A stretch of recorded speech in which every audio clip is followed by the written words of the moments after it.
క్రీస్తు యేసునందు ప్రియమైన దేవుని బిడ్డలందరికీ ప్రభు అయిన యేసుక్రీస్తు యొక్క పరిశుద్ధమైన శక్తివంతమైన నామంలో house of vision international ministries తరపున మరి వాక్యం వింటున్న మీ అందరికీ కూడా శుభాభివందనాలు తెలియచేస్తా ఉన్నాం.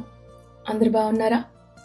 మరి అనుదినము కూడా దేవుని యొక్క వాక్యాన్ని వినడంలో సంతోషిస్తూ దేవుని కొరకు ఫలాలను ఫలించడానికి మీ వంతు మీ ప్రయత్నాన్ని మీరు చేస్తూ ఉన్నారు కదా. ఈ వాక్య ధ్యానాలు మీ అందరి జీవితాలకు కూడా దీవెనకరంగా ఉన్నాయని నమ్ముతున్నాం. మరి వాక్యం వినడానికి సిద్ధంగా ఉన్నారా? ఫిబ్రవరి మాసం 16వ తారీఖు 2026వ సంవత్సరం. ఈనాటి వాక్య ధ్యానం పరమగీతాల గ్రంథం 6వ అధ్యాయం 4వ వచనం.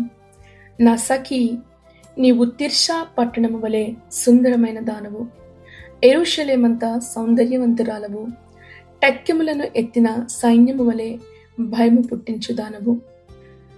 దేవుని ప్రేమ లేదా దేవుని యొక్క గొప్పదనం ఎంత అద్భుతమైనదో సొలొమోను తన యొక్క గ్రంథంలో ఈ యొక్క విషయాన్ని రాసినట్లుగా మనం చూస్తాం. మన యొక్క జీవితాన్ని మార్చే వచనం అనుకోవచ్చు. అంటే మనము దేవుని యొక్క చూపులో ఎంత అందమైన వారము అన్నది ఈ యొక్క వచనం, ఈ వాక్య భాగం వివరిస్తూ ఉంది. నిజానికి మన జీవితంలో ఎన్నో పొరపాట్లు చేస్తూ ఉంటాం. ఎన్నో లోపాలు ఎదుటి వాళ్ళు చెప్పకర్లా మనలోనే కనిపిస్తూ ఉంటాయి. అప్పుడు మనల్ని మనం చూసుకున్నప్పుడు చాలా బాధపడతాం, నిరాశకు గురవుతాం. అరే, ఎందుకు పదే పదే ఇలాంటి బలహీనతలు కలిగి ఉంటున్నాం, ఎందుకు జయించలేకపోతున్నాం అనుకుంటాం మనం. అయితే ప్రభువు చూపులో మాత్రము ఈ వచనంలో ప్రభు చెప్తున్నారు, నీవు చాలా అందంగా ఉన్నావు, నువ్వు చాలా అందంగా ఉన్నావు. ఇంగ్లీష్లో ఈ మాట, you are beautiful as Tirzah. చూసారా? సుందరమైన దానము, సుందరమైన దానము. As lovely as Jerusalem. ఎంత అద్భుతమైన మాటలు. మన జీవితంలో ఏమాత్రం ఎప్పుడు మనము ఎవరి నోట నుంచి కూడా ఈ మాటలు విని ఉండకపోవచ్చు. మేబీ కొంతమంది అనుభవం ఉండొచ్చు, కానీ ఎక్కువ శాతము ఎదుటి వారి నుంచి జీవితంలో వినలేని మాటలు ప్రభువు మనతో మాట్లాడుతూ ఉన్నారు. నీవు చాలా సుందరమైన దానివి, నువ్వు సౌందర్యవంతరాలు అంటున్నాడు, భయము పుట్టించిన దానివి అంటున్నారు ఆయన. చూసారా? తిర్సా అంటే ఒక నగరం. ఆ నగరం చాలా అందమైన నగరం. అంతేకాకుండా స్థిరత్వానికి ఈ యొక్క నగరాన్ని స్థిరత్వం, కదల్చబడని లేదంటే ఒక శక్తిని సూచించే ఒక బలమైన పట్టణం, నగరముగా సూచించేదే తిర్సా పట్టణం.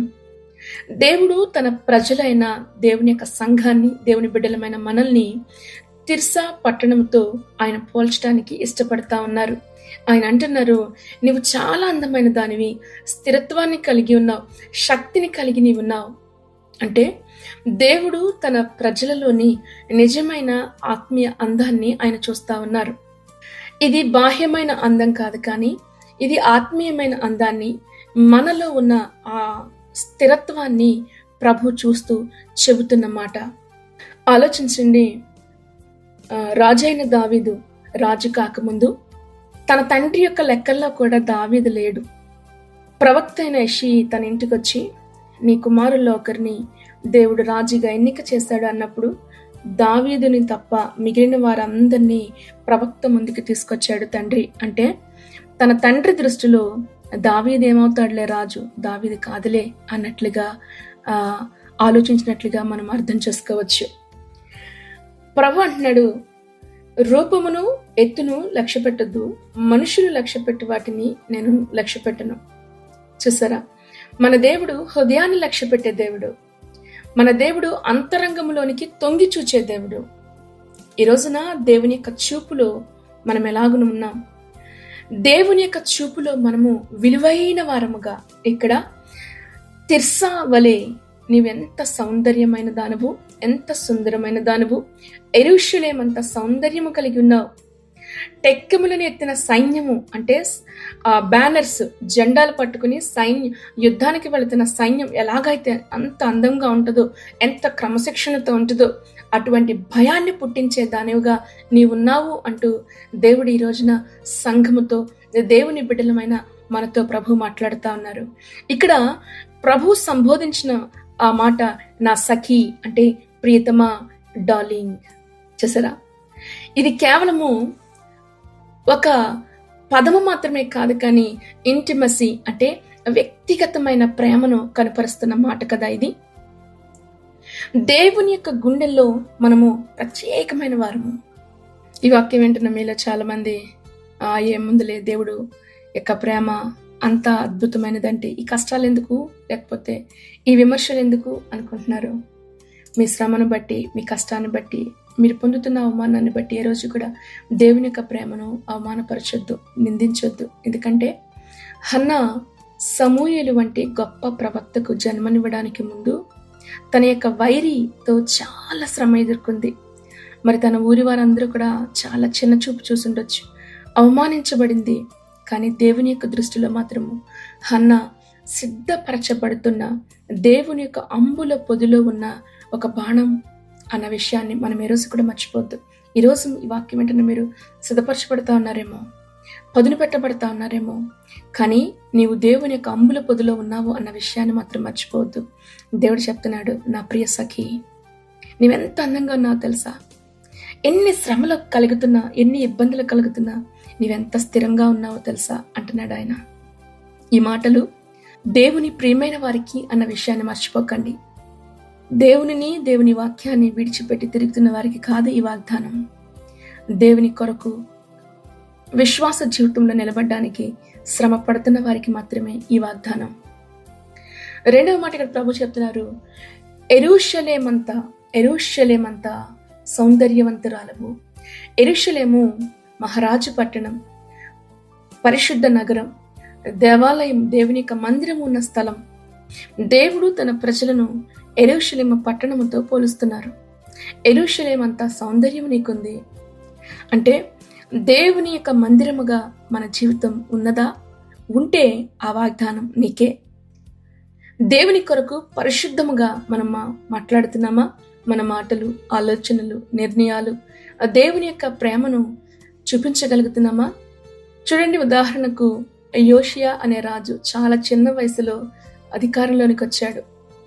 కానీ దేశాన్ని పరిశుద్ధపరిచాడు, పవిత్రపరిచాడు, దేవుని కొరకు రోషం కలిగి బ్రతికాడు. ఈ రోజున మన జీవితాల్లో పరిశుద్ధతను గురించి దేవుడు మాట్లాడడానికి ఇష్టపడతా ఉన్నాడు. పరిశుద్ధత లోపించిన జీవితాలుగా ఈరోజు ఈ వాక్యం వింటున్న మీలో ఎవరైనా ఉన్నారా? అలా ఉన్నట్లయితే సరిదిద్దుకుందాం. దేవుడు పరిశుద్ధతను కోరుకునే దేవుడు. దేవుని యొక్క మందిరముగా నీవు ఉండాలని దేవుడు ఇష్టపడతా ఉన్నాడు. మూడవ అంశం, టక్కెములను ఎత్తిన సైన్యము వలె అంటున్నాడు ఆయన. సైన్యము, నీవు శక్తిమంతుడో, నీవు విజయం, నీకు ఖచ్చితంగా నువ్వు జయిస్తావు. ఇది దేవుడు చెప్తున్న మాట.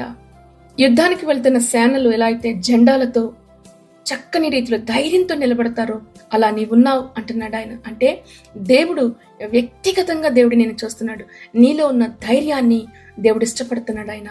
నీ ప్రయాణంలో నువ్వు ధైర్యంగా ముందుకు సాగాలని దేవుడు ఇష్టపడుతున్నాడు. నీ జీవితంలో ఎటువంటి ఆటంకాలు, ఎటువంటి శత్రు సేనలు ఎదురైనా కానీ ధైర్యంతో ఎదుర్కోవాలి. ఇది ప్రభు మనతో మాట్లాడుతున్న మాట. నీవు ఈ రోజున ఏ సమస్య ఎదుర్కొంటున్నా సరే దేవుడు నీకు విజయాన్ని ఇవ్వబోతా ఉన్నాడు. అపోస్తలుడైన పౌలు గారు జైలులో ఉన్నా కానీ దుఃఖపడలా, కృంగిపోలేదు. అద్భుతమైన సాక్ష్యం, దేవుని యొక్క శక్తి దిగి వచ్చే గొప్ప భక్తి జీవితాన్ని కలిగి ఉన్నాడంటే ఆలోచించండి. సమస్యలు, విమర్శలు వస్తాయి, ఖచ్చితంగా వస్తాయి. సమస్యలు, విమర్శించే వాళ్ళు ఉంటారు చుట్టూ. అసహనం నీలో వస్తున్నా కృంగిపోవద్దు, భయపడకండి. దేవుడు మీకు విజయాన్ని ప్రభు ఇవ్వబోతా ఉన్నాడు. ఆసక్తిగా ప్రార్థన చేయండి. దేవుని కొరకు నమ్మకంగా నిలబడడానికి మన హృదయాలు ప్రేరేపిస్తున్నప్పుడు ధైర్యంతో నింపుకుందాం, విశ్వాసంలో నిలబడదాం. ఎందుకంటే మీరు సాధారణమైన వారు కాదు, దేవునికి ప్రియమైన వారు. దేవుని దృష్టిలో అందంగా మీరు కనిపిస్తున్నారు, శక్తిమంతులుగా కనిపిస్తున్నారు, విజయవంతులుగా మీరు కనిపిస్తున్నారు. గనక మిమ్మల్ని మీరు మోసపుచ్చుకోకండి. అపవాది మీ చెవిలోనికి వచ్చి నువ్వేం చేయలేవు, నువ్వు ఓడిపోయావు, నువ్వు అవమానించబడ్డావు, ఇక నీ బ్రతికింతే అనే ప్రశ్నలు, అనే మాటలు నీ చెవిలో చెప్తున్నప్పుడు జయించు. ఈ వాక్యాన్ని వాడికి తిరిగి తిరిగి నీ నోటితో పలుకు. నిన్ను నీవు ధైర్యపరచుకో. ఎందుకంటే నిన్ను మోసగించడానికి, భయపెట్టడానికి ఎన్నో విమర్శలు నీ మీదకి తీసుకొస్తాడు. కానీ ప్రభు వైపు చూడు. దేవుడు చెప్పేది ఒకటే ఒకటి, నేను నిన్ను ప్రేమిస్తున్నాను. నీవు నా దృష్టిలో సుందరమైన దానివి, సుందరమైన వాడివి. శక్తివంతమైన జీవితంతో, విజయంతో దేవుడు మీ జీవితాలను నింపడానికి ప్రభు ఇష్టపడతా ఉన్నాడు. మీ ద్వారా అనేక మంది జీవితాలు కట్టబడాలి అన్నది దేవుని యొక్క ఉద్దేశమైనది. ధైర్యం తెచ్చుకుందాం, ప్రభువుల ముందుకు సాగుదాం. ఈ వాక్యం ద్వారా ప్రభు మిమ్మల్ని అందరినీ దీవించి ఆశీర్వదించును గాక. ఆమేన్. ప్రార్థన చేసుకుందాం. మహాపరిశుద్ధుడా, మీ పరిశుద్ధమైన నామాన్ని బట్టి నీకు స్తోత్రాలు. అవును ప్రభా, శక్తివంతమైన నీ వాక్యము, అవును నీ వాక్యంలో శక్తి ఉంది. ఎంత అద్భుతమైన రీతిలో మమ్మల్ని చూస్తూ ఉన్నావా.